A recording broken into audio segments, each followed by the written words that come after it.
Good morning, family. I'm Stephanie Wade. I am Habasia, helping your brothers and sisters in Africa.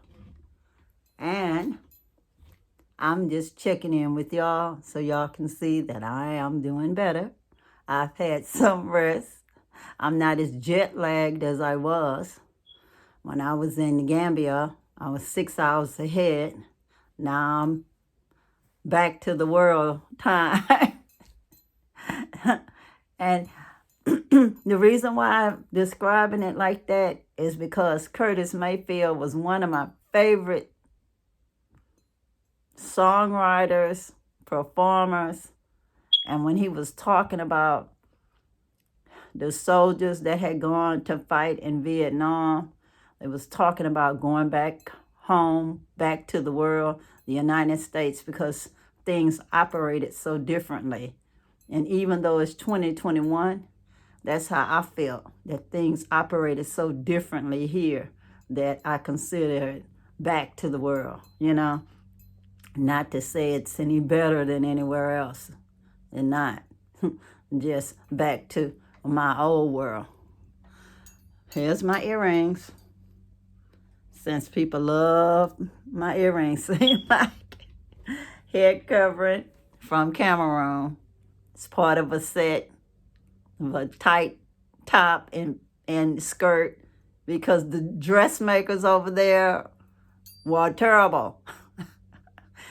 I hate to talk about my people, but that's one time I could not tell if it was really measured for me or not. They measured me 2 times, and still, when they returned my clothes, I and one of the other ladies, and she was a lot taller than me and wider than me. I mean, her butt was not like mine, but we was just exchanging tops and exchanging bottoms to see if they fit any better. And no, it didn't, so they're very poor dressmakers over there. I'm sure they had some good ones, but the ones we had were awful. So I know they had a problem with electricity, and so they picked up the clothes and brought them to some dressmakers to finish them that had pedal machines that didn't need electricity to make their machines work. But still, if the clothes would have been cut properly, they still would have fit us, and we would have known which outfit was ours. And I never told them to design my clothes tight like that and not modest dress at all. I did the photo shoot in it all squeezed in, but I was not pleased with the result at all. But I do like the fabric, so I'll probably dismantle the rest of the clothes and just put it in a quilt one day. That's my my plans for it anyway. I hope y'all been doing good. I've been doing better. And of course, when I was on my travels, I did a live journal, y'all. This is not edited footage, it was raw footage. So if y'all was seeing me looking upset, who wouldn't be upset? I'd end up traveling from the Gambia to Heathrow Airport in London, where my ticket ended. I had to collect my luggage. I thought I was going to get another flight that day, but because of COVID, it's only one flight out of that airport, at least with United Airlines, which is what I was booked through. I had used a booking agent, cheapticket.com app. I never had problems with it before. This is really the first time this ever happened. So I'm sure it's a COVID thing. But instead of the airline sending me an email, which was Brussels Airline, they had the flight number. So I rode Brussels Airline all the way there, on the way back, I rode Brussels Airlines, except for I was supposed to do the last part of the flight with United Airlines. And I would have ended up from London straight to Houston. But instead, it had been canceled. I was in the Gambia. Nobody sent me an email, whether it was Cheapo Airline, United, Brussels, I don't care. Nobody sent me an email. But anyways, all's well that ends well. I was just happy that I ended up getting a flight out. Unfortunately, it was the next day when I was able to leave. So I was in that airport almost 24 hours after I had already been up almost 24 hours. So I was able to get food, but it was nowhere to rest. Not one sofa.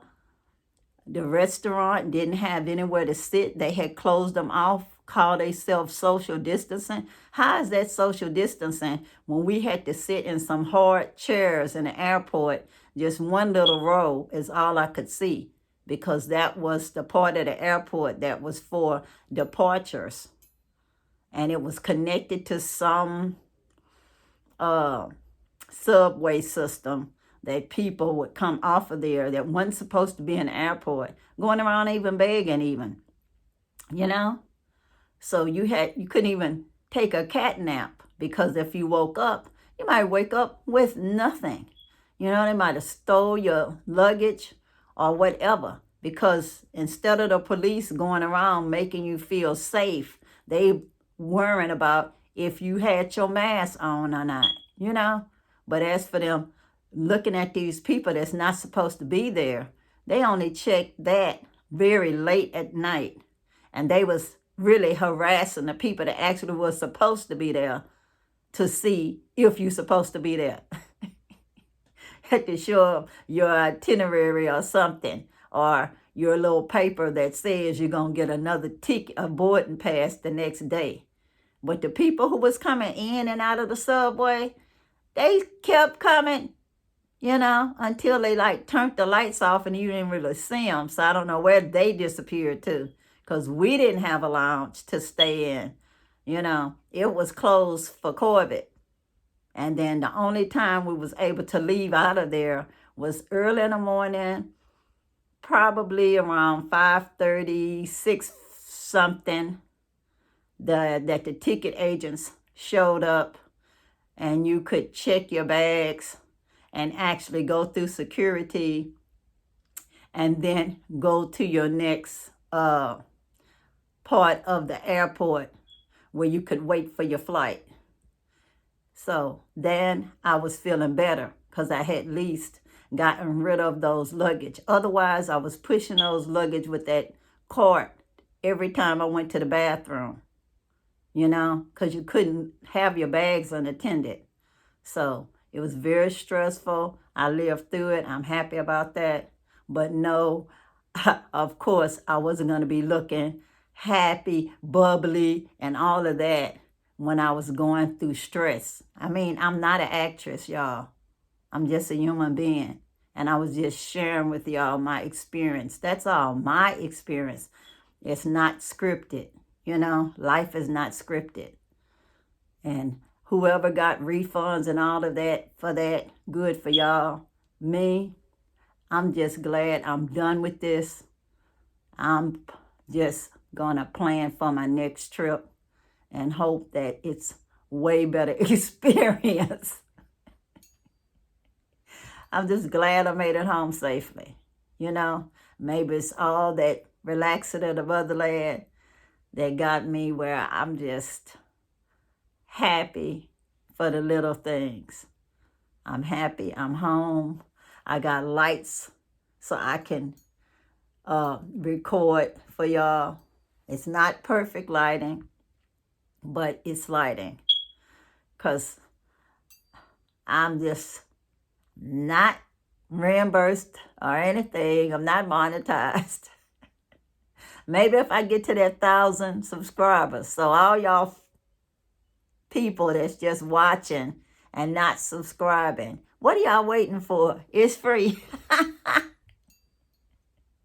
You help me get to that 1,000 subscribers, and then I can at least get monetized, get me some chump change for cooperative economics or something. But anyways, y'all see my stuff behind me, huh? Well, my room reminds me of the motherland because I intentionally put my art in here. And I use nice, soothing colors because to me, this is a little piece of paradise. And just sharing just a little bit with y'all. Y'all see this one on the wall here? This is pretty much my favorite piece. I got it when I was in the motherland by an artist that works at a ceramic shop, but he also paints. So that's his work. I'll put his name in the information section. My next favorite piece, Mama Africa. The guy practices around the monkey park. Very nice guy. Very nice guy. And then, let me see. These up here, see, the Gambia 2019. I got them at the Batik Factory. And also this piece here, same difference, came from the Batik Factory. And I really love those pieces. So that's my art that's just on the wall. And my favorite small piece, I guess I could say, came from Cameroon. Came from Cameroon a while back. Yeah. It's hard to show some of the pieces because of the lighting. My lighting is poor, guys. I apologize. I apologize. Trying to do it the best I can on this lighting. Let me see.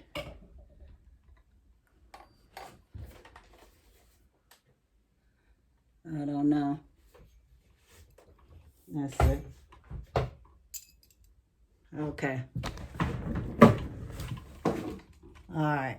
Hopefully y'all can see it better. Trying to get myself out of the way so I won't be part of the problem with the lighting. But anyway, that's my favorite one. And I also have my instruments in here. My djembe drum, my kora. That's my instruments from the motherland. I have my picture on the wall, which is what I saw when I first went to Mama Africa's. This is how they had their bed made up in the room. Had beautiful flowers and that netting over the bed. I just loved it so much, in the bamboo. They just made me love that place. And it's still one of my favorite places to be in the motherland. So, I took pictures of my garden, which is something that also reminds me of the motherland. I have trees everywhere. They're not so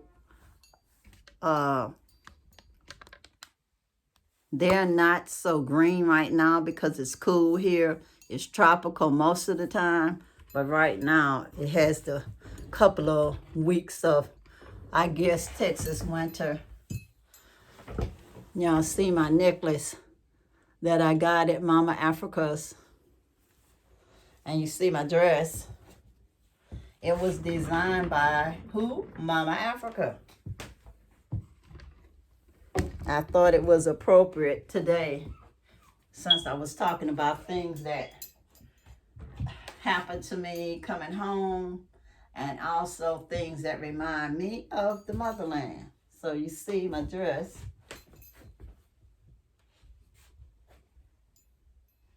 It's one of a kind. She signs it after they make it. I'm trying to let y'all see all of it.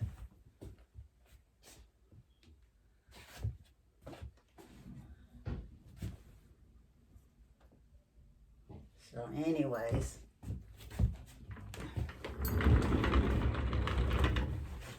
that is that.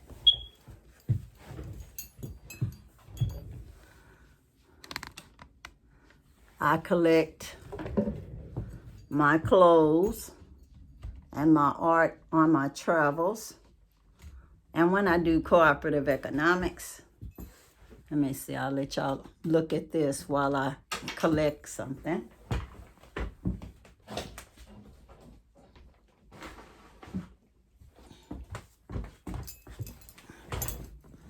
See my bag? It's a T.C.G design, which is Jesus spelled backwards. But she does one-of-a-kind bags. She's online. I'll put her information in the description too. She's my favorite purse designer. And she did this piece for me. You see the gray hair?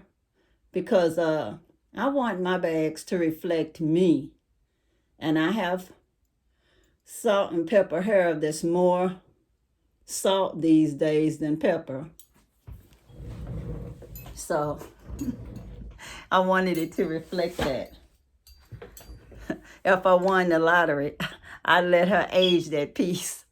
I think it's harder to paint age into a picture.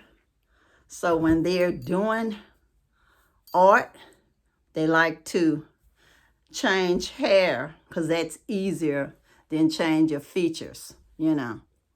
Because I look pretty much similar to when I was younger, but as you age, you know, you get your age lines and everything, and your hair, your eyebrows changes and everything. But of course, that always costs you more because they have to take their time to make you age. So my bag has some age to her, but doesn't exactly look as old as me because I paid for that hair to be changed, but not for the whole body enhancement thing. No, that'll be later. I love her bags. But anyways, I love practicing cooperative economics. So that is one of the reasons why you see me back here in the world, because I'm going to work on getting me some more funds so I can go back. But when I go back, I want to be able to practice my cooperative economics without seeming like I need a fundraiser to do that. I don't think I need to have a fundraiser to practice my cooperative economics. You know, that's just not my speed, my style. But anyway, guys, I hope you're having a wonderful Sunday. I hope you're doing things that make you happy. Me, I'm an artist. I was a retired nurse. I was a registered nurse, labor and delivery for many years. I've done medical, surgical. I've worked in retirement homes.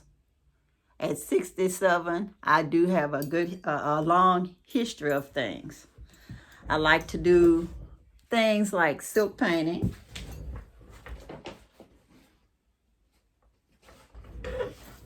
Hold on just for a second. Let y'all look at this a little longer.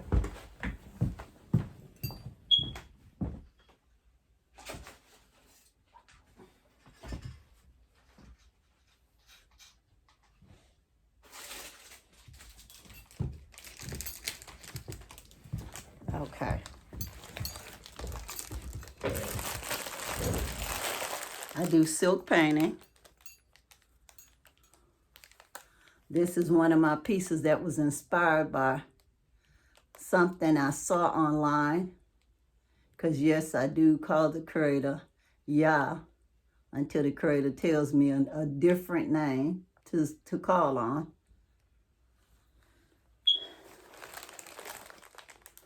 And my ancestors, maternally, according to African ancestry or T.C.G, and they are into snakes.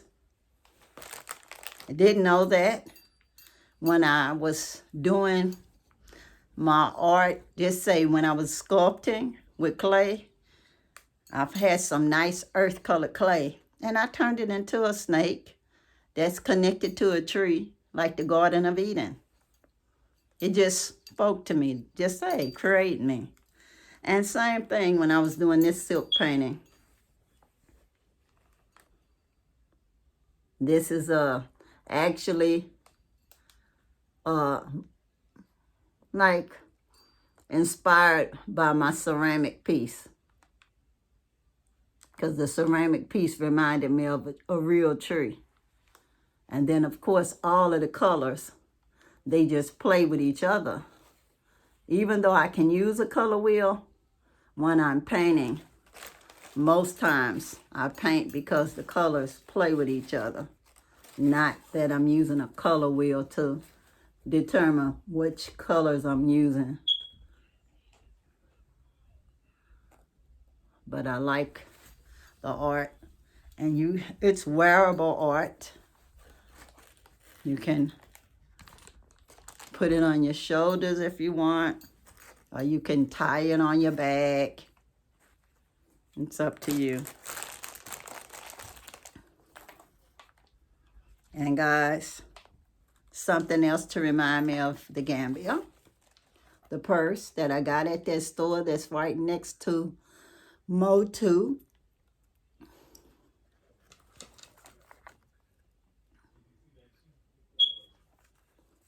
And I'm going to keep it somewhere close to me, because it just reminds me of a happy place. And the Gambia is one of my happy places. It reminds me of Galveston when I was growing up. You know? And we have seashells, but this is the seashells that I collected when I was in the Gambia. And I'll see if I can find similar ones on the ocean here, but they pretty much look similar. I try to find some different looking ones. Yeah, some different looking ones, but yet and still, they're still similar to the ones found here. And the Atlantic Ocean, the same one that's in the Gambia is the same one that's here. Unfortunately, some of our ancestors were taken here and auctioned off. This was one of those ports, Galveston was. I don't know if any of my ancestors were taken here directly, because I know that we started off in the Virginia area, according to the paperwork, the paper trail. Started off in Virginia and then moved on down toward the south with my mama's people, Louisiana, and my father's people, Texas. It just was meant to be that my parents met in Galveston, Texas. My dad was born in Galveston, Texas. He finished from Central High School. And then I turned around and finished from Ball High School, born in Galveston also. You know, how nice is that? And I didn't even know till just a few years ago. Okay, guys, one more thing here that reminds me of the motherland. My djembe drum. Yes, I used to play a lot. I used to. But due to carpal tunnel, I can still play, but just limited. So yeah, if I see a necklace to buy that reminds me of my djembe, I surely will buy it. And I'm telling y'all, it's lots of things here that can remind me of the motherland. Every time I talk to you guys, I'm going to tell y'all a little bit more. One of the things that helped me to stay close to the motherland is my phone. This is my phone I use in the motherland. It's a Techno. Not endorsing them at all. It's just one of the phones that I bought when I was in Nigeria. It's not a locked phone. Well, in fact, when I get back to the Gambia, I'm going to get one that has more memory so I can do recordings, because my iPhone is just so data greedy. It's hard for me to upload videos. It takes like forever to upload it, even when I think I have faster internet. But this one uploads fast, but when you're using that app to try to edit, sometimes the whole phone freezes up and it won't let you make videos but like a couple of minutes. And then everybody is saying, oh, can you make the videos longer? Can you make the videos longer? And the answer is, not with that phone, I can't. And with the iPhone, you'll be waiting forever for me to upload, unless I'm somewhere that has free Wi-Fi that's actually faster. And I'm telling y'all, it's very hard to find places like that. I try, but it just don't function that quickly. Even if it does upload, it uploads very slow. And then when you get the free internet from 12 midnight to 8 in the morning, sometimes it's fast and sometimes it's slow. Now, when I get back, I'll be in a permanent place, and then I'll try to get this net page. It's supposed to work faster. It's an in-home internet service. I'm not endorsing it. I'm just saying that somebody told me it was better. And that way you can watch a lot of different things on it and upload faster. And then I'll be doing lives when I'm back. In fact, I'll start doing lives while I'm here after I get, 1,000 subscribers. And I hope I laughed enough for y'all folks that's addicted to laughter, you know. Life is good, but it's short. You do not have to laugh all the time. If you're tired, it's okay to look tired.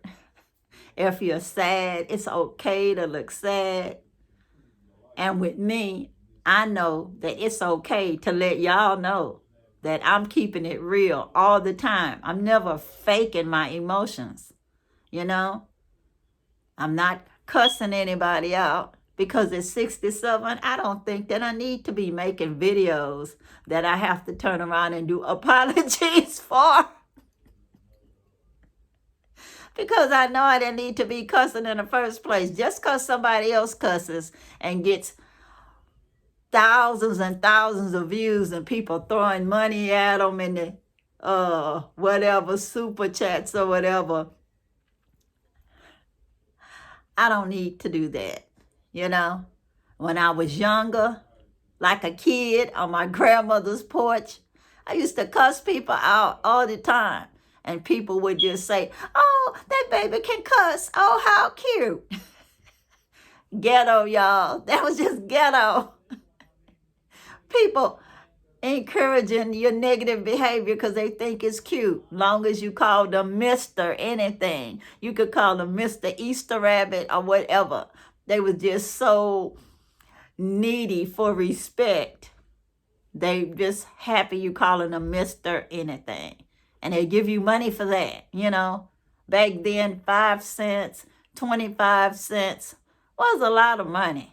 You could go across the street to the corner store and buy your little cookies or candy. Sometimes the cookies was 2 for a penny, 3 for a penny. My uncle, who was like, he was like 8 years older than me, he'll help me pick out stuff on purpose that he know I probably wouldn't like, because he knew what things that appeal to my taste buds. And he'll say, oh, it's good, it's good. Are you sure? Yeah. I'll bite it. He'll say, I don't like it. And he'll be like, I'll eat it. Yeah, because that was something he knew he liked. So anyway, life is funny. It's good. Sometimes it's sad. Sometimes it gives you some stress. But that's all a part of living, y'all. That's how you know you're alive. Like they say, for the spices of your life, you got to pay the price. And you know what I mean? And that was in the movie Sparkle. The one that is my favorite one, the old one, the old one. Not the second one. But anyway, guys, until next time, peace. Hold on for a second.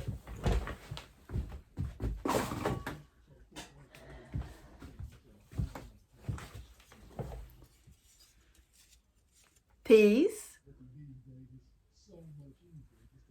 and power to the people. I'm out, y'all. Bye.